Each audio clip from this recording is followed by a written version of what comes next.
안녕하십니까, 주진우 기자입니다. 주진우 왜 연호하다 말아요? 다시 한번 하세요.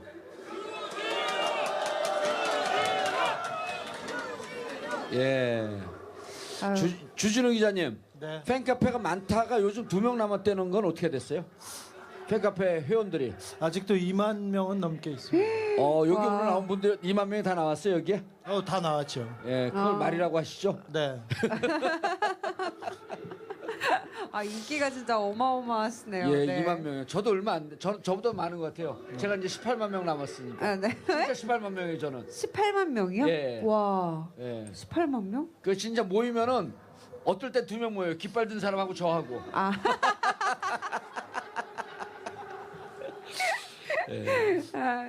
정봉주 알겠습니다. 의원의 네. 전성기는 감옥에 가셨을 때였어요. 예. 나오고 나서 인기 뚝 떨어졌습니다. 예. 다시 요즘 좀 물 들어오는 것 같은데. 저도 조금 그렇게 생각합니다. 예. 정봉주 의원이 종편에 나가서 종편 패널들을 제압하는 걸 보고 다시 그 팬들이 몰려든다는 제보가 있습니다. 정신 예. 차리십시오. 네.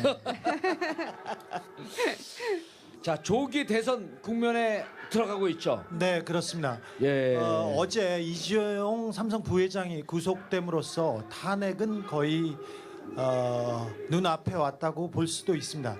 사실 특검이 출범할 때만 해도 이재용의 구속까지는 생각하지 못했습니다. 그래서 삼성을 어떻게 해야 되느냐. 삼성은 특검이 잡아야 할 대마와도 같았는데 삼성을 잡지 못하고 탄핵으로 넘어갈 경우에 대한 경우의 수를 면밀히 따졌습니다. 그런데 수사 과정에서 계속해서 삼성과 청와대의 그 미략 그리고 공모, 그 뇌물까지 명확하게 드러남으로써 대마가 잡혔죠. 그래서 헌법재판소의 부담을 줄었다고 봅니다. 그래서 조기 대선은 눈앞에 왔다고 봅니다. 예. 그런데 1월 19일 날 이제 1차 영장이 기각됐을 때요. 네. 그때 이제 특검이 한번 휘청하고 헌재도 내부적으로는 좀 이게 뭐지? 이렇게 깜짝 놀랐었단 말이에요. 네, 근데 그 당시만 해도 특검이 원칙적으로 수사를 하고 영장을 잘 준비해서 영장을 치면 잘 될 거라고 구속 영장이 떨어질 거라고 생각해서 영장을 썼을 때 거기 핵심 관계자가 얘기가 아름다운 영장이었다. 그리고 완벽하게 준비를 해서 영장을 받아들이지 않을 수 없었다. 이렇게 생각했는데 근데 사법부가 가장 무서워하는 권력이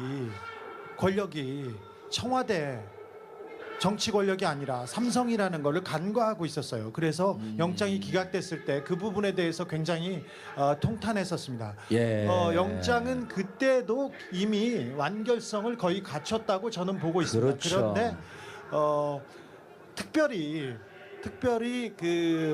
법조 귀족이라고 불리는 그 판사들이 특별히 삼성과 그리고 재경부에 대한 영장이 굉장히 인색하고 거의 발부된 적이 없었어요. 그런데 이번에 그 영장 담당 판사가 특별히 법과 원칙과 그다음에 양심에 의해서 영장을 발부했다고 봅니다. 큰 결단이었고 용기였다고 봅니다. 원래 법대로 해주면 되거든요. 법대로 그렇죠. 해주면 되는데 네. 법대로 판결을 내리는데 굉장한 용기가 필요한 게 우리나라 사법 체계의 현실입니다. 네. 저희 앞서 1부에서 이야기를 했던 내용들인데 주진우 기자님께도 한번 여쭤보고 싶은데요. 헌재가 24일에 최종 변론을 하겠다라고 기일을 정했잖아요. 네네. 근데 탄핵 심판과 대선은 언제쯤 이루어질 것으로 예상을 하시는지 궁금해요.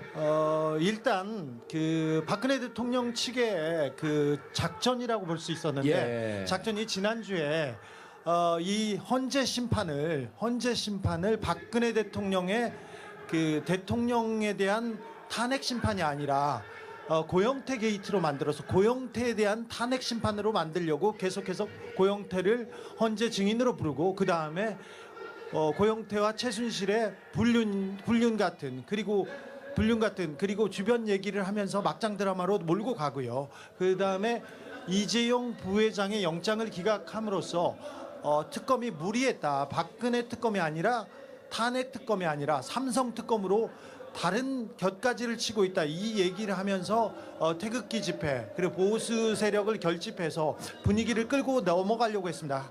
하지만 네. 이게 실패함으로써 24일 최종 변론을 하고 3월 초에 판결은 탄핵 심판은 눈앞에 예정돼 있다고 보고요. 그러면 50일에서 대통령 권리 대통령이 자리를 물러나게 된다면 50일이나 60일 안에 대선을 치러야 되는데 그러면 3월 초 대선인데 5월 첫째 주에 징검다리 휴가가 다 예정이 돼 있습니다. 그러면 중앙선관위나 안행위에서도 이런 내용을 고려해서 생각해 보면 3월 9일, 5월 9일 대선이 유력하다고 보고 있는데 이것은 자유당 예. 5월 자유당이 9일은 화요일인데 5월 10일 회의지 맞습니다. 그렇습니까? 예, 5월 9일은 화요일. 5월 9일, 10일이 5월 10일. 가장 유력한 것으로 그 자유당과 바른정당도 아하. 보고 있습니다. 예. 자유한국당.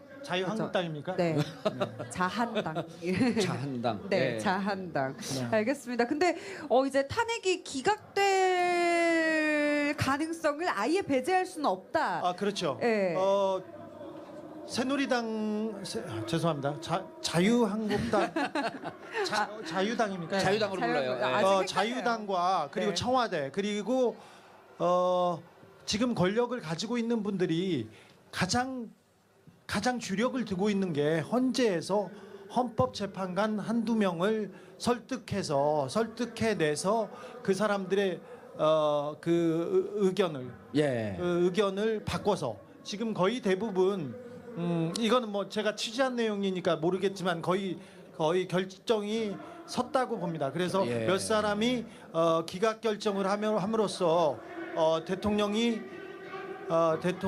지위를 찾고 그 다음에 그 이후에 이 헌재가 만약에 기각을 하면 국민들이 받아들일 수 없지 않습니까? 그렇죠. 네. 촛불을 든 것처럼 촛불을 들고 나오면 그때부터는 법적으로 인정된 부분이고 법적으로 대통령의 지위를 지켰기 때문에 지금 시위는 불법 시위다.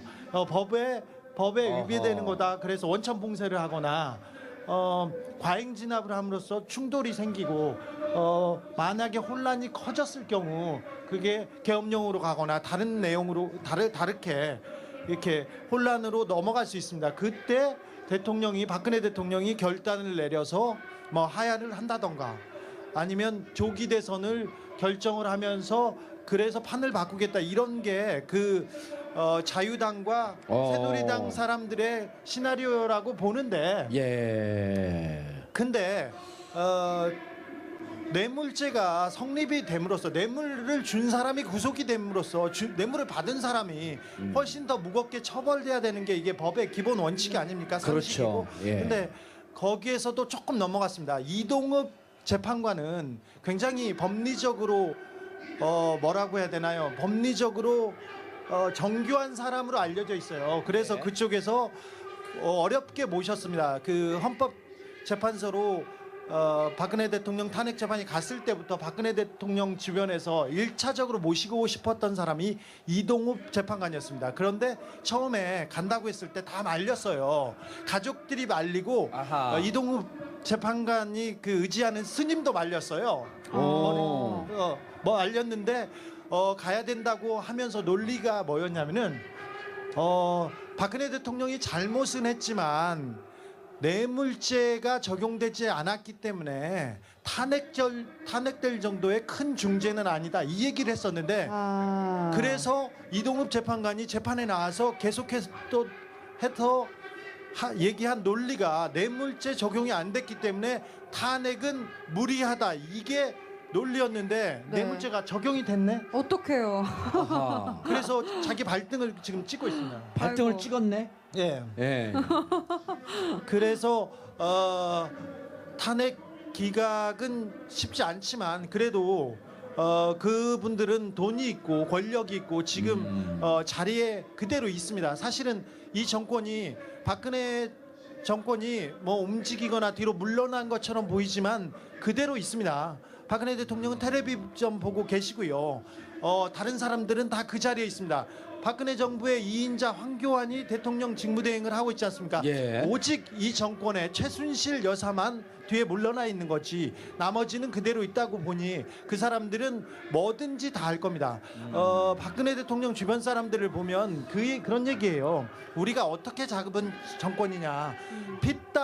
피가 아니라 한강을 건널 때 쿠데타 할 때 자기네들 목숨을 걸었고 자기네들 피를 흘리고 잡은 정권이다. 그래서 자기네들은 죽지 않으면 물러나지 않는다. 이런 어허. 얘기를 자주 하는데 어떤 수단과 방법을 가리지 않고서라도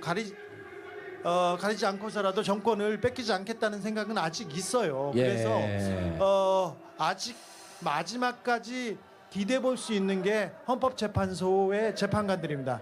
아시다시피 헌법재판소의 재판관들이 그분들이 법에 따라서 잘 판단을 해주리라고 믿고 기도하고는 있습니다만 그분들의 성향이라든가 그분들이 지금까지 해온 거를 보면 법이 그렇게 중요하던 사람이 아닙니다. 이명박 박근혜 정부 때 임명된 사람들을 보면 법보다는 권력보다는 자기의 출세가 더 중요한 사람들인데 여러 가지 역학 구도가 있습니다. 헌법재판소가 이번에 그 탄핵 판결을 제대로 하지 않으면 헌법재판소의 존재 이유가 없고 그리고 대법원에 비해서 훨씬 현저하게 자기네들의 가치가 떨어질 것이어서 여러 가지 구조상 예.